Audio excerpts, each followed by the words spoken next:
الرحمن لفظ ایک ہے لیکن آیت ہو گئی، حالانکہ اس کے کوئی معنی نہیں بنتے ہیں۔ الرحمن بھئی کیا مطلب الرحمن؟ خبر جڑے گی علم القرآن، رحمان نے قرآن سکھایا، اب جملہ مکمل ہو گیا۔ کیوں انہیں علیحدہ کیا گیا؟ اس کی بڑی ایک حکمت ہے۔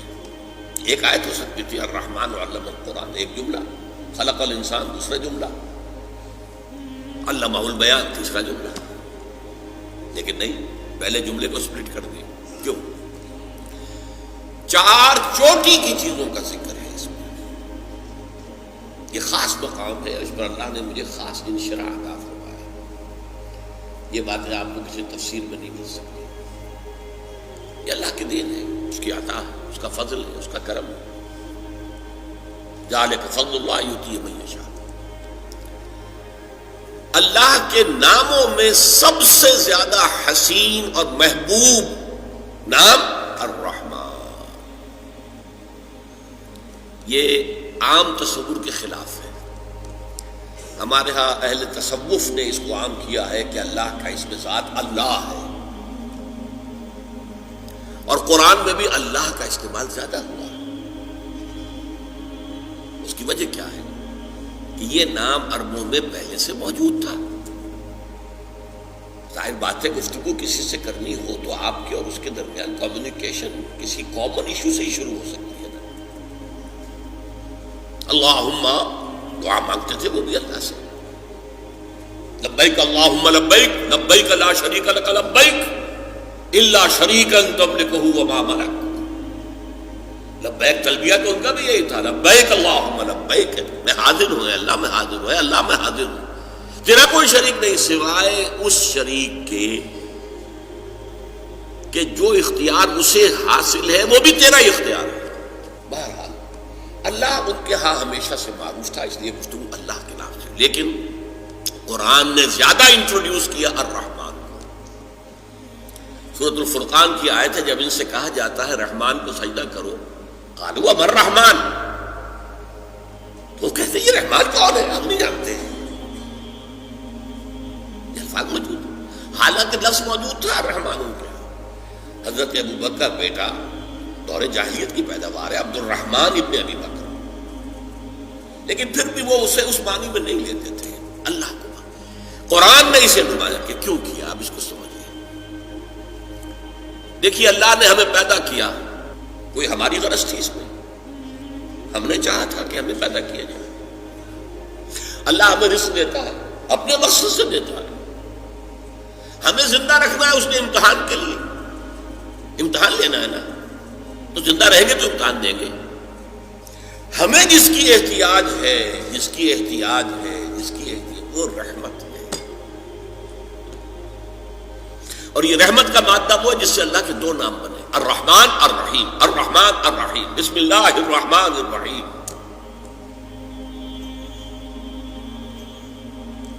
رحمت کی سب سے زیادہ ضرورت ہے، کیوں؟ حضور نے فرمایا کوئی شخص جنت میں داخل نہیں ہو سکتا محض اپنے اعمال سے، جب تک کہ رحمت خداوندی دستگیری نہ کرے۔ دستگیری کسے کہتے ہیں؟ کسی کا ہاتھ پکڑ لینا، پکڑ کے کھینچنا، دستگیری۔ کسی صحابی نے بڑی ہمت کی، پوچھ لیا حضور آپ بھی؟ جب آپ نے کہا کوئی انسان نہیں جائے گا جنت میں صرف اپنے اعمال کی بنیاد پر، تو بڑا کیٹیگوریکل سٹیٹمنٹ ہے، کوئی ایکسیپشن ہے؟ آپ ایکسیپشن ہیں یا نہیں؟ فرمان نہیں، میں بھی، الا یتغمدنی ربی برحمتہ، میں بھی جنت میں داخل نہیں ہو سکوں گا اگر میری رب کی رحمت مجھے ڈھانپ نہ لے۔ تو ہمیں سب سے زیادہ کس شے کی ضرورت ہے؟ اگر اصل زندگی آخرت کی ہے، اور وہ یا جنت ابدا ہے یا نار ابدا ہے، تو ہماری اصل ضرورت کیا ہے؟ رحمت خدا۔ علم القرآن، اس نے سکھایا ہے قرآن۔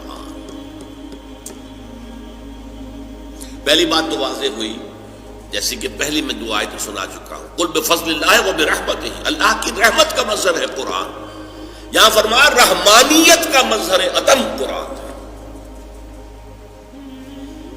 رحمان جو ہے یہ مبالغے کا صیغہ ہے. عرب کہے گا انا عطشان، میں پیاسا مر رہا ہوں پیاس سے. انا جوعان، میں بھوک سے مر رہا ہوں. غضبان، نہایت غضبناک. رحمان، نہایت نہیں، نہایت رحمان، جس کی رحمت ٹھاٹھے مارتے ہوئے سمندر کے پانی جوش میں. یہ رحمت خداوندی کے جوش کا مظہر ہے کہ اس نے قرآن عطا کیا. دوسری بات کیا ہے اس میں؟ باقی سارے علوم کس نے دیے ہیں؟ سائنس کس نے سکھائی ہے؟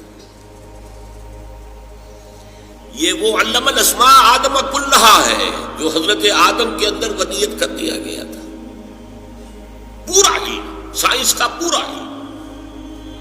لیکن وہ کس شکل میں تھا؟ جیسے آم کی گٹھلی میں آم کا درخت ہوتا ہے.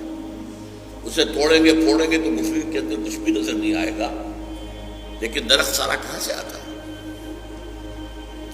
اس کو آپ انگریزی میں کہتے ہیں پوٹینشلی. پوٹینشلی عربی میں کہتے ہیں بالقوہ. بالقوہ پوٹینشلی سارا یہ علم جو ہے سائنٹیفک اینڈ ٹیکنالوجیکل یہ حضرت آدم کو دے دیا گیا. اسی بنا پر مسجود ملائکہ، اسی بنا پر خلیفۃ اللہ. خیر، لیکن یہ علم ہے جو ایکسفولیٹ ہو رہا ہے. جیسے آم کی گٹھلی سے پہلے 2 پتیاں نکلتی ہیں، پھر اٹھتی ہیں، چڑھتی ہیں، تنا بنتا ہے، پودا ہے، پھر درخت بنتا ہے. کئی سال لگتے ہیں. اسی لیے ہزاروں برس ہو گئے ہیں اس آم کی گٹھلی سے یہ علوم برآمد ہو رہے ہیں. اور یہ پچھلا 100 سال یہ ایکسپلوژن، دھماکہ ہے علم کا. معلومات کی انتہا ہے، ٹیکنالوجی کی انتہا ہے. چاند کو تو قدموں تلے آدمی روند کے آ گیا ہے، اب وہ کمند ڈال رہا ہے مریخ پر. کمند تو جا کے اٹک گئی ہے وہاں.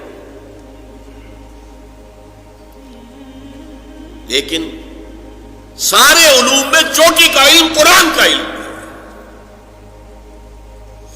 اللہ کے تمام اسماء میں چوٹی کا نام الرحمن.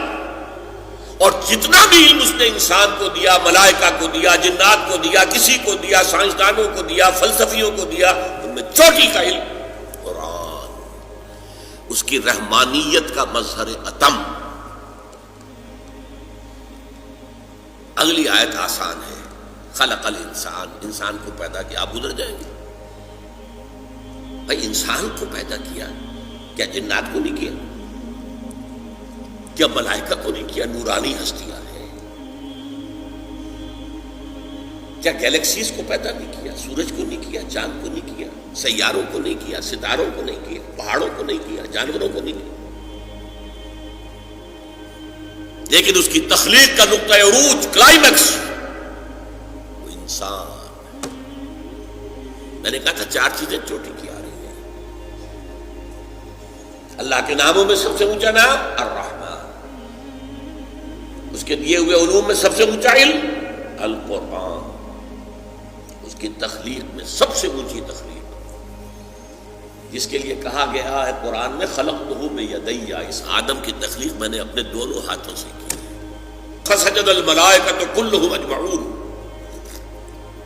اس قدر تاکید ہے. الملائکہ حسر، تمام فرشتوں نے سجدہ کیا. سب کے سب نے کیا، سب کے سب نے کیا، تاکہ کہیں مغالطہ نہ رہ جائے کہ شاید جبریل نے نہ کیا ہو، شاید اسرافیل نے نہ کیا ہو، یہ تو بڑے اونچے فرشتے. نہیں، سب کے سب نے، سب کے سب نے، سب کے سب نے کیا.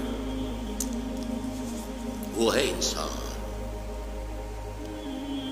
سمجھ میں آ رہی ہے بات؟ یہ آیتیں ایسے ہی نہیں ہیں بس الرحمن علم القرآن خلق الانسان علمہ البیان، بس خلاص. اور کیا؟ اچھا اگلی آیت علمہ البیان، اسے بیان کی صلاحیت عطا کی. بینائی کس نے عطا کی ہے؟ فرمائیں اللہ نے. یہ سنوائی کان کس نے دی؟ ہاتھ پاؤں کس نے دیے؟ ہمیں کتنی صلاحیتیں دی گئی. چوٹی چوٹی کی صلاحیت قوت بیان ہے. آ رہے نا آپ ایک حساب سے. ہماری اگر بینائی ہے تو حیوانات کی بینائی ہم سے 1000 گنا زیادہ ہے. بعض جانوروں کی بینائی ہم سے 1000 گنا زیادہ ہے. عقاب اتنی بلندی سے زمین پر پڑی ہوئی سوئی کو بھی دیکھتا ہے. ایسے حیوانات بھی ہیں جو بغیر روشنی کے دیکھتے ہیں. ہو گئے نا ہم سے آگے. ان کی قوت سماعت ہم سے بہت آگے ہے. گھوڑے کے سوار نے ابھی کوئی آواز نہیں سنی، گھوڑے کے کان نے سن لی ہے، اس کے کان کھڑے ہو گئے. اینٹیناز جنہیں آپ کہتے ہیں کنوتیاں، گھوڑے کی کنوتیاں کھڑی ہو گئی کہ کوئی خطرہ ہے. ابھی سوار کے فرشتوں کو بھی پتہ نہیں ہے. اس کی سماعت اتنی تیز ہے. سونگنے کی صلاحیت کتے میں جتنی ہے، بکری میں جتنی ہے، ہمارے پاس تو 1000واں حصہ بھی نہیں. وہ سونگتے پتہ چلا لیتے یہ میرے کھانے کی چیز ہے، یہ نہیں ہے. شامہ. اس اعتبار سے سوچئے ساری صلاحیتوں میں ٹاپ کی صلاحیت انسان کے پاس. اسی لیے انسان کو کہتے ہیں حیوان ناطق، یہ بات کرنے والا حیوان. یہ چوٹی کی 4 چیزیں چوٹی کی. اللہ کے ناموں میں سب سے اونچا نام رحمان. جو علم اس نے دیے ان میں سب سے اونچا علم قرآن. جو بھی مخلوقات اس نے پیدا کی ان میں چوٹی کی مخلوق انسان، اور انسان کو جو بھی صلاحیتیں دی ہیں ان میں چوٹی کی صلاحیت بیان. اور اس کو میں سائنٹیفکلی بھی بتا دیتا ہوں آپ کو، صرف ڈاکٹرز اس کو صحیح طور سے سمجھ سکتے ہیں، بلکہ ان کے علم میں ہے. ہمارا جو یہ سینٹرل نروس سسٹم ہے، اسپائنل کارڈ ہے، برین میں جو سب سے اوپر کا حصہ ہائیسٹ، جو پیلے سے زرد رنگ کا جو مادہ ہے، اس میں ایریاز مقرر ہیں. مثلا اس کے پچھلے حصے میں آنکھ جو کچھ دیکھتی ہے، آنکھ کے اندر تو ایک کیمرہ لگا ہوا ہے صرف، اور کیا ہے، کیمرے پر پکچر آئی، یہاں سے وہ اب میسج جا رہے ہیں، الیکٹرانک میسیجز. یہاں ہے وہ ایریا اس گرے میٹر کے اندر جو اسے انٹرپریٹ کرتا ہے یہ کیا چیز ہے جو آنکھ نے دیکھی ہے. اسے آپ کہیں گے ویژن سینٹر، دماغ کا. آنکھ کچھ نہیں دیکھ سکتی، آنکھ تو ایک آلہ ہے صرف. دیکھنے والی شے تو یہاں دماغ میں ہے. کان کی تو ہوا کی وہ جو بھی ویو سے ٹکرا رہی ہیں یہ انٹرپریٹ کہاں ہوتی ہے؟ دماغ میں ہوتی ہے. ایئرنگ سینٹر سب سے بڑا ایریا جو ہے اس میں وہ اسپیچ سینٹر کہلاتا ہے. اور اس کے 2 حصے ہیں، دوسروں کی گفتگو کو سمجھنا اور پھر اپنے مافی الضمیر کو بیان کرنا. 2 حصے ہیں. جیسے کہ ایک بہت چھوٹا سا فینومینن ہے، آپ کا ہاتھ یہاں رکھا ہوا تھا، کسی چیز نے کاٹا، فوراً ہاتھ آپ نے کھینچ لیا، حالانکہ آپ کے کانشیس لیول پہ کوئی فیصلہ نہیں ہوا ہے. یہاں سے سینسیشن گئی ہے آپ کو اور یہاں سے آرڈر آیا ہٹاؤ آپ یہاں سے. تو ہر چیز کے یہ 2 حصے ہیں. تو اسی طریقے سے ہم سنتے ہیں، سمجھتے ہیں، یہ ہمارا ایک فیکٹر ہے. پھر اپنی رائے قائم کرتے ہیں، پھر اس کو بیان کرتے ہیں. تو اسپیچ سینٹر کے بھی یہ 2 حصے ہیں، اور ہمارے برین میں لارجسٹ جو ایریا ہے وہ اسپیچ سینٹر ہے. اچھا اب میں آ رہا ہوں، یہ آیتیں 4 ہوئیں. الرحمن علم القرآن خلق الانسان علمہ البیان. ٹھیک، جملے کتنے ہیں؟ 3. الرحمن علم القرآن ایک جملہ، خلق الانسان دوسرا جملہ، علمہ البیان تیسرا جملہ. اب اگر آپ کو یاد ہو ارتھمیٹک میں ایک قاعدہ پڑھایا جاتا تھا، اب بھی پڑھایا جاتا ہوگا، ریشیو پروپورشن، نسبت و تناسب.